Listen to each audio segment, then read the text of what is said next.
You're listening to Skeptoid. I'm Brian Dunning from Skeptoid.com. Hillary versus Mallory, the first to Everest. Today we're going to go up in altitude, back into history, and down in temperature, to the days when the most daring adventurers wore wool, cotton, and leather instead of advanced lightweight synthetic materials. They had heavy wood-handled ice axes instead of aluminum. Their canvas and nylon sleeping bags and tents weighed at least 3 times what today's climbers use. They packed calories with heavy metal tins of fish and fruit instead of dense energy bars and electrolyte shots. Their only support was sparsely manned expeditions, rather than today's crowds of competing porters and contractors and rope layers. Their chances of survival were far slimmer, yet even in the punishing days of the mid-20th century, men managed to compete to be the first to summit the world's tallest point, Mount Everest. Sir Edmund Hillary and Tenzing Norgay were the first to summit the mountain and live to tell the tale, which they did in 1953. But they certainly weren't the first to try. Tenzing had in fact made it the previous year to a point only 240 meters short of the summit with a Swiss expedition. A competing claim exists from about 30 years earlier, when climbers George Mallory and Andrew Irvine disappeared while on the final leg of their climb. Their claim is a thin one. It's based only on the fact that they disappeared and thus aren't proven to have failed. But today we're going to examine what evidence there is and see if we can arrive at a best guess at who was first. Let's look at some foundational information about the mountain. Everest is, in broad strokes, a 3-sided pyramid. Its north and east faces are in Tibet, and its southwest face is in Nepal. The boundary between the two countries follows the ridge lines over the summit, so only that northeastern ridge is entirely in one country, Tibet. Tibet and Nepal were both originally closed to outsiders, so nobody had ever been able to try and climb the mountain. But in 1921, Tibet was persuaded to allow access, giving mountaineers access to the north face, the east face, and the northeastern ridge between them. Thus, this ridge, today called the North Ridge Route, became the route used by the early mountaineers, including Mallory and Irvine. Its grand finale is a series of technical walls that must be climbed, called the first step, second step, and third step. The second step is the hardest of the 3. In 1950, coincident with China's assertion of its claim over Tibet, access to foreigners was closed, and the North Route was no longer available. So when Hillary and Tenzing's 1953 expedition succeeded, it was via the Southeast Ridge Route. Having secured permission from Nepal, climbers start from the base camp west of the mountain in Nepal, ascend to that southern ridge dividing Nepal from Tibet, and head northwest to the summit, straddling the border all the way. This route remains the most popular today, and is significantly easier.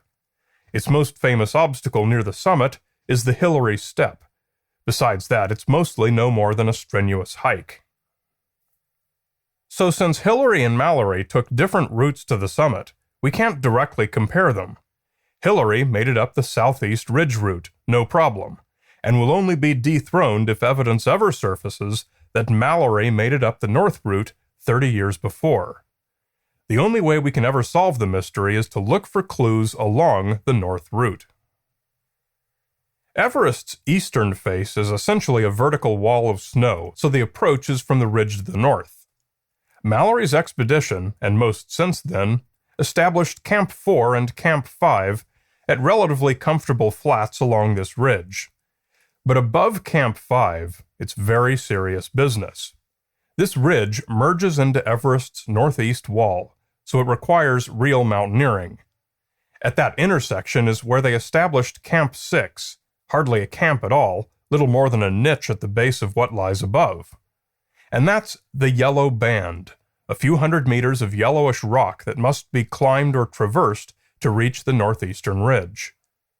Mallory and Irvine were the third pair of climbers from their expedition to attempt a summit assault from Camp 6, the others having had to return unsuccessful. They started in the early morning hours of June 8th, sending their porters down to Camp 5 with a note describing their plan. Noel Odell was the climber who received that note, and later that morning he ascended a bit from Camp 5 to see if he could spot the two, and he did. He saw them climb one of the 3 steps, which he believed was the second step, but from what he could see it took them only about 5 minutes, and the second step is much too difficult for such a quick ascent, so Odell wasn't certain. Of greater concern was the time at which he saw them, about 1:50 in the afternoon. This was far too late for them to reach the summit that day if they were on their way up, and far too early for them to be on their way back down if they'd already been to the summit. Odell proceeded to Camp 6, hoping to meet them, but they never showed. He shouted and scanned but saw no sign. A night spent on the mountain was unprecedentedly deadly. Odell noted that they had left their headlamps behind in the tent, so they must have left no sooner than about 4:30 a.m., at which point it's light enough to move around. Camp 6 was too small for 3 men, so Odell made a risky late afternoon descent, hoping that Mallory and Irvine would make it back on their own. Odell made it all the way down to Camp 4. A team was gathered and brought supplies back up to Camp 5 the next day, and the day after that, Odell went alone to Camp 6. Mallory and Irvine had never showed. This was the point at which further searching was pointless. Hope was given up. Mallory and Irvine were certainly either dead or hopelessly missing. And that was where the first chapter of the story ended. Odell's mid-afternoon sighting was the last known time and place that Mallory and Irvine were alive. Of whether they ever made it to the summit, nothing could be guessed. There was only one hope to solve the mystery conclusively: to find the Kodak camera the men had carried and see if they took any summit pictures. Even a century later, it should be possible to develop the film. Hillary and Tenzing had searched the summit to look for signs of any previous visitors and found nothing. So let's see what clues were found by climbers on the North Ridge route who followed the doomed 1924 expedition. The next climb allowed by Tibet was 9 years later, in 1933, when Irvine's ice axe was found by a British climber in the Yellow Band. The axe was identified as Irvine's by the unique carvings he made in its wood handle. Its position was roughly recorded as about 20 meters below the ridge and 250 meters below the first step. No climber would have walked away on that slope without his ice axe, so they concluded that it must have been the site of a fall or other accident. Perhaps Irvine had dropped it and it fell to there, but he certainly would have retrieved it if he'd been able. Nobody has re-found the ice axe since to verify its location, so we can't say much for sure about it. But Odell had seen the men farther up the mountain. In 1960, a Chinese expedition made the first verified climb of the second step, a 30-meter wall requiring real technical climbing skills, and 4 of the 5 who tried failed to climb it. They succeeded only by the climbing technique called corte-échelle, where men literally climb on top of each other like a circus act. Mallory was a very good climber, but Irvine was not. It's possible they could have done the same thing, but with only 2 of them, getting back down would have been a lot trickier. On their way back down, one of the 1960 Chinese climbers was picking his own route back down through the Yellow Band when he reported finding a body, although his report was not well known until he gave it to the men who eventually found Mallory's body 40 years later. He said the man was in a sitting position in the lee of a rock, as if trying to shield himself from the elements. Anticipating the dangers of the second step, a 1975 Chinese team brought ladders which they permanently fixed to the face, and which are still used today. One of their climbers was a man named Wang Hongbao, who also accompanied a 1979 joint Chinese-Japanese attempt.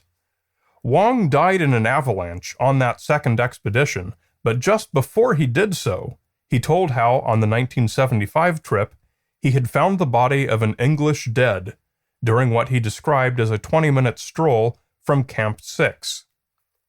He said it was lying face up with a hole in the cheek and in generally poor condition.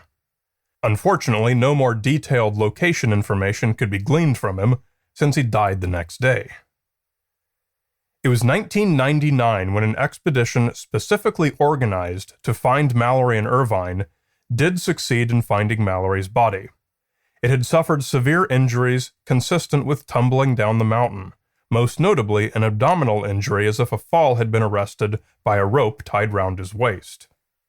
Mallory was lying face down. His remains were searched, but no camera was found, nor was the letter he'd written to his wife and promised to place at the summit.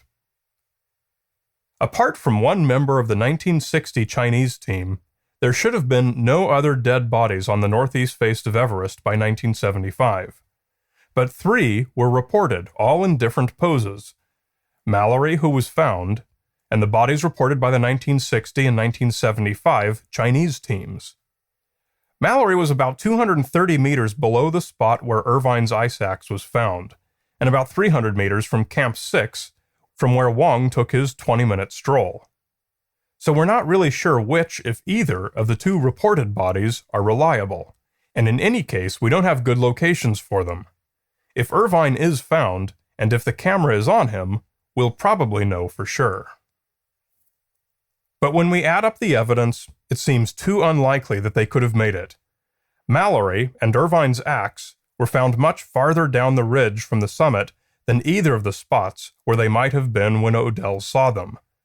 After Odell lost sight of them, they had to have been heading downhill. It's simply not plausible to think they could have made it past the second step unassisted and 5 hours late, then summited, and then, in the dark, made it all the way back to the second step, successfully downclimbed it, made it down the first step, made it another 250 meters, and then had their fall. In all probability, the difficulty of the second step stopped them. They may have spent a few hours looking for an alternate way around it, and then had their fall on their way back to safety at Camp 6 before dark. Andrew Irvine was 22 years old, a clever mechanical engineer, and was known by his nickname Sandy. George Mallory was the old man at 37, who wrote eloquently of the challenge of exploration. He may not have left us as the first to climb Everest, but he did leave us with the simplest and most elegant quote of why we should. Because it is there.